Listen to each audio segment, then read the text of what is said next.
I drained my 401k to fund my fiancée's dream boutique. On opening day, she introduced her co-founder as her new boyfriend. I smiled, pulled out the legal papers dissolving the business partnership, and walked out while she was still processing what just happened.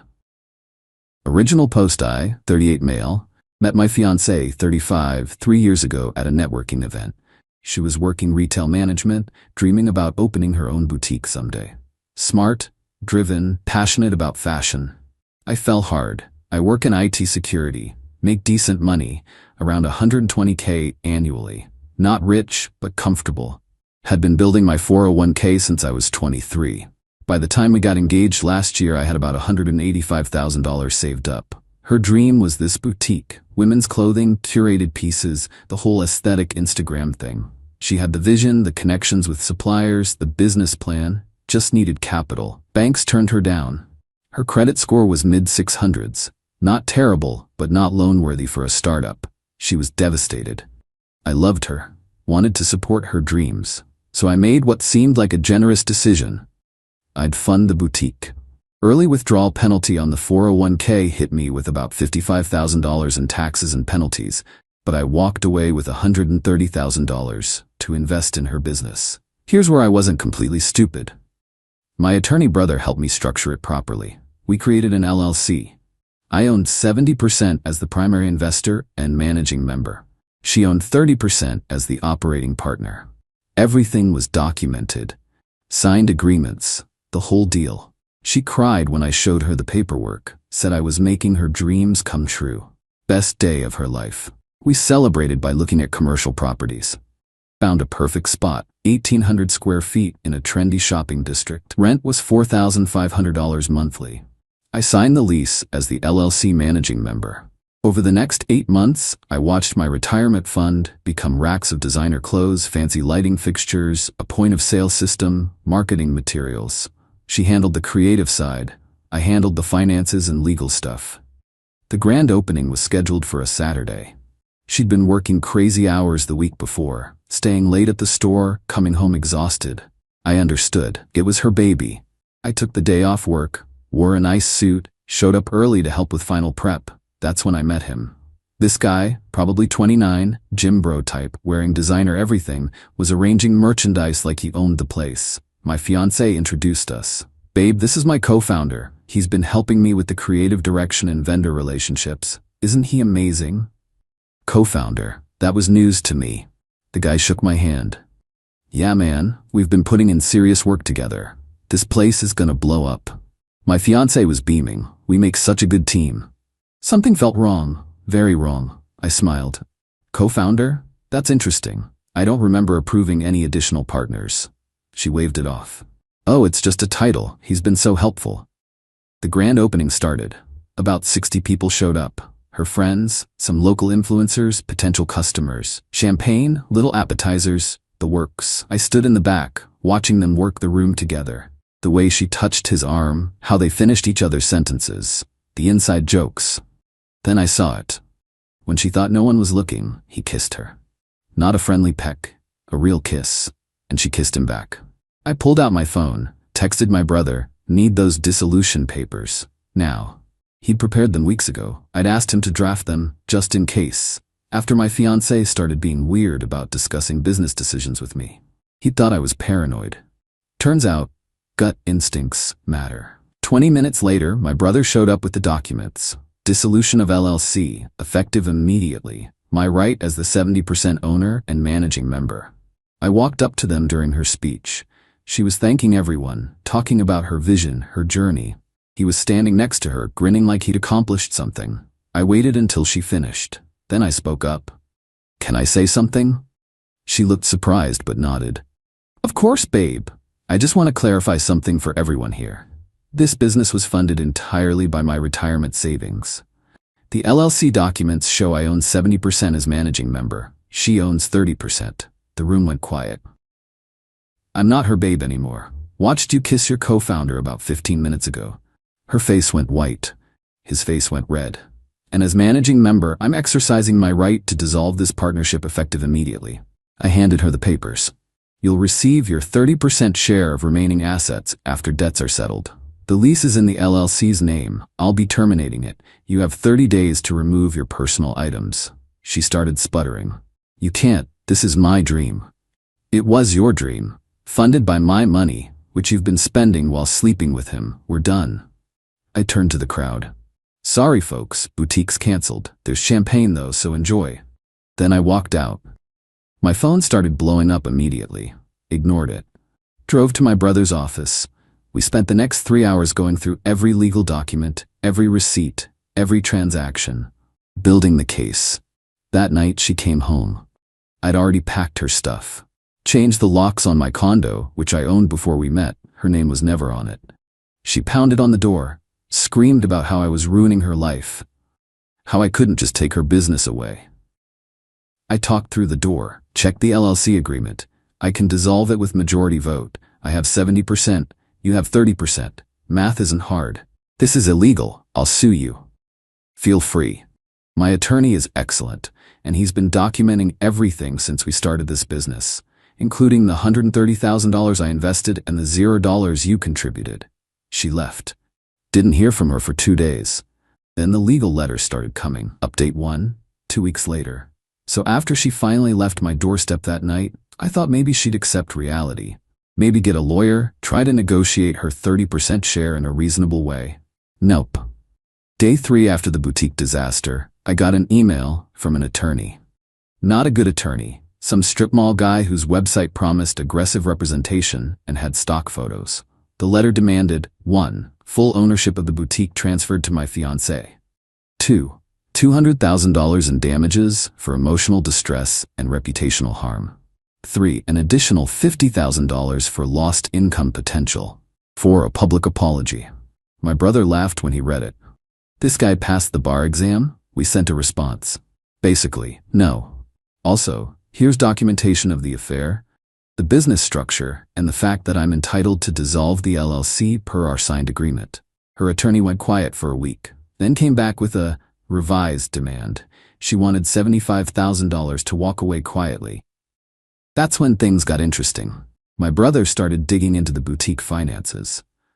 I'd been tracking expenses, but he did a deep dive. Found some fun stuff. She'd been paying her co-founder boyfriend $3,000 monthly as a consultant for the last 4 months. Total, $12,000 of my money going to the guy she was cheating with. She'd purchased $8,000 worth of merchandise from a vendor owned by her boyfriend's family. The clothes were decent quality, but she could have gotten the same stuff for $5,000 from other suppliers. She'd upgraded the store fixtures at the last minute, swapped the modest shelving I'd approved for designer pieces. Cost difference, $6,000. Guess who suggested the expensive vendor? Her boyfriend. Total amount effectively stolen through her boyfriend, $26,000. I documented everything, sent it to her attorney with a new message. Your client has been systematically defrauding the business. We're considering criminal charges for embezzlement. Perhaps she should reconsider her demands. Her attorney dropped her within 24 hours. But she wasn't done. Not even close. The landlord situation. Remember that $4,500 monthly lease? It was a 1-year commitment. I'd paid 3 months up front, $13,500. Per the lease terms, I had the right to terminate early with 60 days notice and forfeiture of 1 month's rent. I gave notice, forfeited the $4,500. Done. My ex-fiancée tried to convince the landlord to let her take over the lease. The landlord called me, since I was the signing party, to ask about it. If she can qualify on her own, that's between you and her. The LLC won't be responsible. She didn't qualify. No credit, no business history, no proof of income. Landlord said no. She showed up at my office. Security called me. She's demanding to see you, sir. Says it's urgent. Tell her I only communicate through attorneys now. If she doesn't leave, call the police. She left. She left before screaming in the lobby about how I was stealing her business and ruining her life. My coworkers heard everything. Embarrassing for her, not me. The merchandise. Here's where it got messy. The boutique had about $65,000 worth of inventory. Designer clothes, shoes, accessories, all purchased with my money. Per the LLC agreement, assets would be liquidated and distributed according to ownership percentage. 70% me, 30% her. I hired a liquidation company. They estimated they could move everything for about $45,000. Retail markup is brutal, resale is worse. My share, $31,500.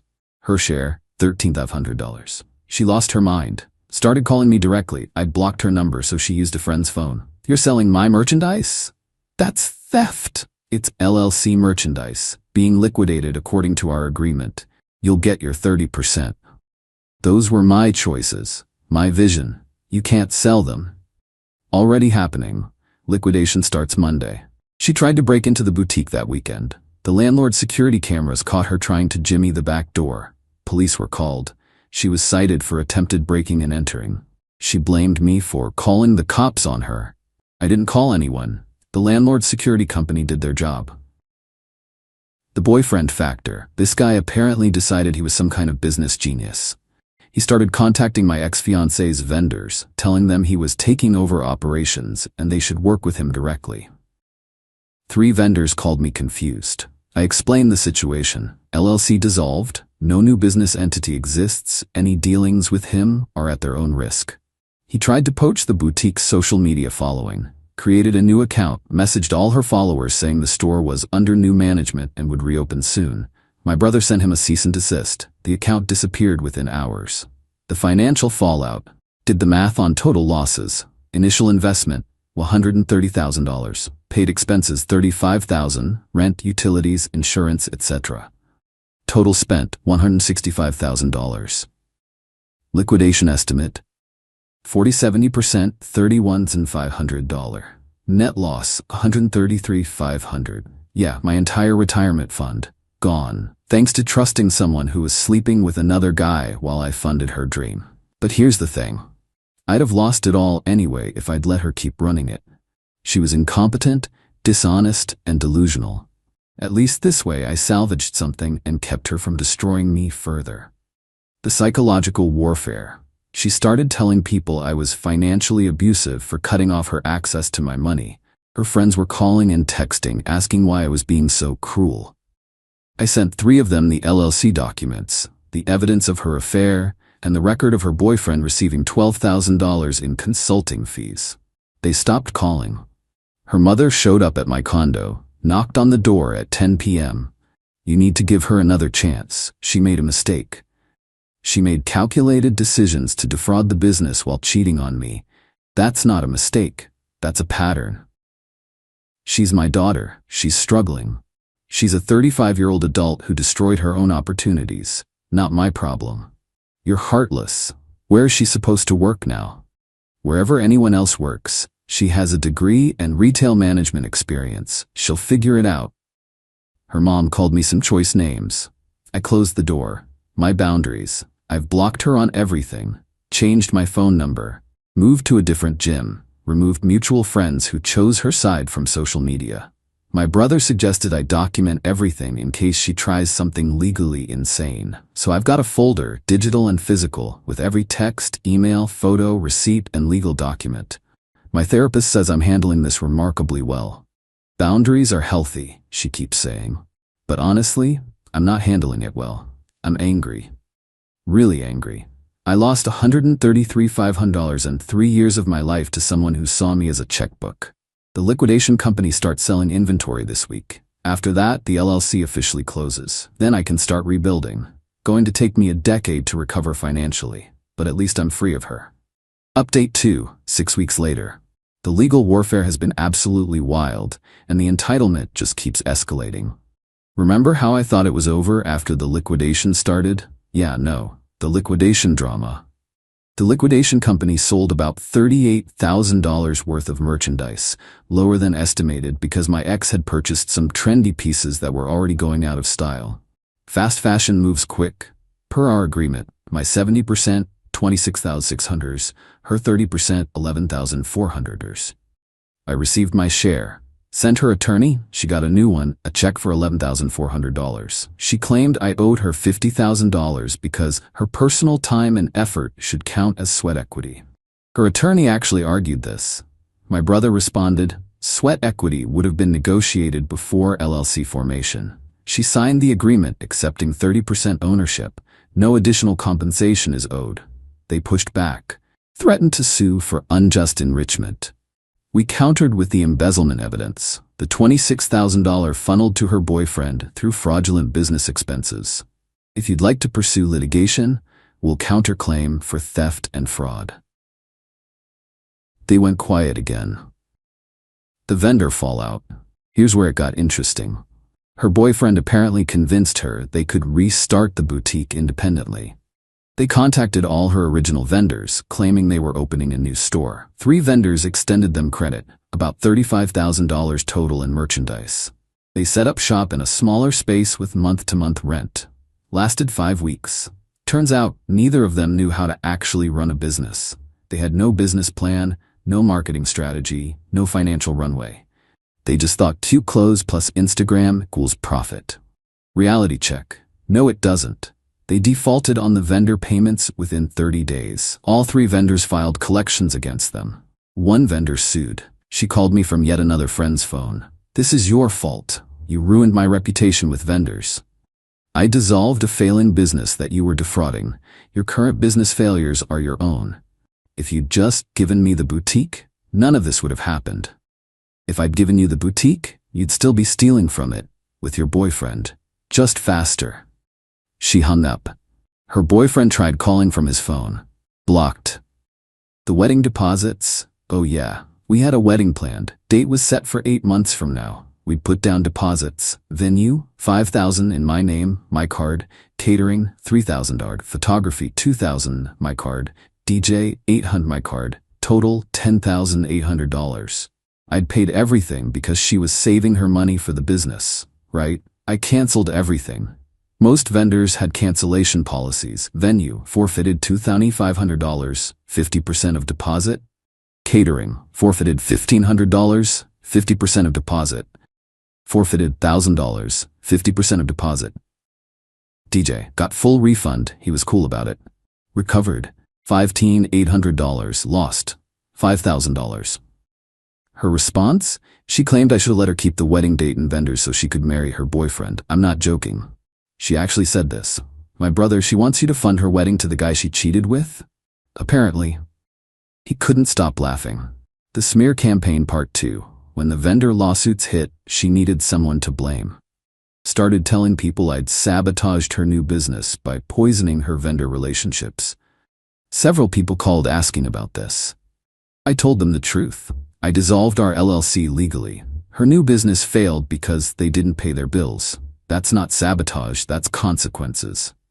One of her friends, a woman I actually liked, asked to meet for coffee. I agreed. She brought receipts, actual text message screenshots of my ex talking about me. He's so stupid with money, easy to manipulate. Once the business takes off, I'm dumping him anyway. The prenup idea freaked me out. Thank God he's too in love to actually require one. This was from 8 months ago, before she started the affair. She'd been planning to use me from the start. Her friend, I kept these because I knew she was wrong. I tried to warn her she was playing with fire. She wouldn't listen. Why show me now? Because she's telling everyone you're the villain. But I was there. I know what she did. I thanked her. Added the screenshots to my documentation file. The real consequences. Hit. Her new business folded completely last week. The boyfriend bailed when he realized there was no money to be made. Just disappeared. Blocked her on everything and vanished. She's now facing 1. 3 vendor lawsuits totaling $35,000. 2. Collections agencies. 3. No job. She quit her retail management position to do the boutique. 4. Ruined credit. She's about to have judgments against her. Living with her mother. She tried one more time to contact me. Left a voicemail. Forgot I'd changed numbers. Called my old office line. I know you're angry, but I need help. I'm drowning here. Please, for what we had. What we had was 3 years of lies. I didn't call back. The revenge I actually took. Look, I'm not going to pretend I'm some perfectly mature person who took the high road. I did one petty thing. Just one. Remember those social media accounts for the boutique? I had the login credentials because I'd set them up and paid for the business accounts. Before completely dissolving the LLC, I made one final post to the boutique's 3,200 followers. After careful consideration, this business is permanently closed. To our followers, Be wary of anyone claiming to reopen under similar branding. The original owner was found to have misappropriated business funds. Thank you to those who supported our brief opening. Management. Then I deleted the accounts entirely.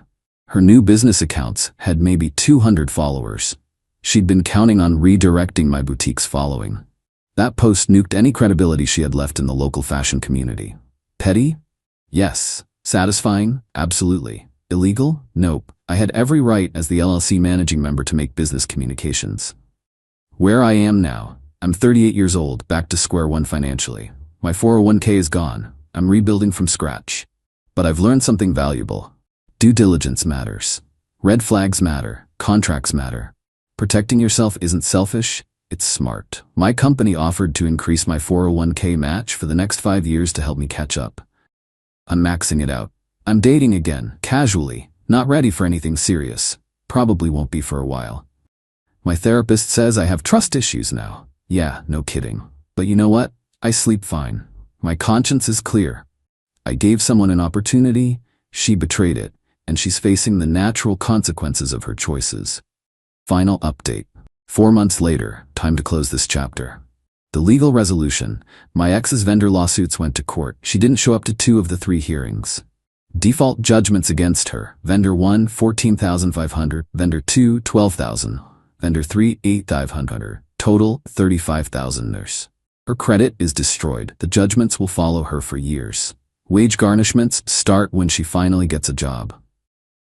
Her attorney tried one last thing, filed a motion claiming the original LLC dissolution was procedurally improper and should be reversed. My brother responded with 60 pages of documentation showing every step was legal, proper, and by the book. The motion was denied in about 15 minutes. That was the end of the legal stuff. The boyfriend situation. Turns out her boyfriend was running the same scam on multiple women. 2 other women came forward after the vendor lawsuits made local business news, small business community gossips. He'd been helping 3 different women start businesses, positioning himself as a consultant, receiving payment, having affairs with all of them. Professional con artist. One of the other women is pressing charges for fraud. He's currently under investigation. My ex is furious she got caught up in his schemes. Zero accountability for her own choices. The financial reality check. Did my final accounting. Total amount invested, $165,000. Total recovered, $37,400. Net loss, $127,600. That's $127,600 from my retirement, gone forever. At age 38. My financial advisor ran the numbers. If I'd left that money in my 401k, it would have grown to approximately $720,000 by age 65, assuming 7% average annual return. So the real cost? About $720,000 in future retirement savings. That's the price of trusting the wrong person. But here's what I keep telling myself. If I'd married her, she'd have taken far more in the divorce, and I'd have wasted more years before figuring out who she really was. The aftermath for her. Last I heard through mutual acquaintances, she's working at a department store again. Back in retail, making maybe $38,000 annually, living with her mother. No money for her own place. The boyfriend's fraud investigation implicated her too. She wasn't charged, but her name is attached to it. Reputation in the local business community is shot. She's trying to present herself as a victim of both me and the boyfriend. Some people believe her. Most don't. She'll spend years paying off those vendor judgments. 25% wage garnishment until it's clear. Her dating profile, yes, someone showed me, lists her as an entrepreneur and business owner. The delusion continues. What I actually learned. I spent a lot of time in therapy working through this. Some realizations. I was a walking ATM to her from day one. She saw a stable guy with money and decided to extract maximum value. The dream boutique was never about business success. It was about status, Instagram clout, playing entrepreneur. She would have destroyed me financially if I'd let her. The boyfriend scam was just the beginning. My boundaries and legal protections saved me from total ruin. Trust but verify, and get everything in writing. Where I am now, I'm okay. Not great, not terrible, just okay. My 401k has $8,200 in it after 4 months of aggressive saving. It'll take years to rebuild, but I'm doing it. I bought a used but reliable car to replace my old one. paid cash. No debt. I'm working on a side consulting gig to accelerate savings. Extra $1,500 monthly. Dating is weird. I'm honest with people now. I got burned badly, I'm rebuilding, I'm cautious. Some women appreciate the honesty. Others don't. My social circle is smaller but better. Cut out anyone who excused her behavior or made me feel bad for protecting myself. My brother and I are closer than ever. He never once said, "I told you so," even though he kind of told me so. The perspective. Sometimes people ask if I regret funding the boutique. Honest answer, yes and no. Yes, I regret losing $127,600. No, I don't regret learning who she really was before marrying her.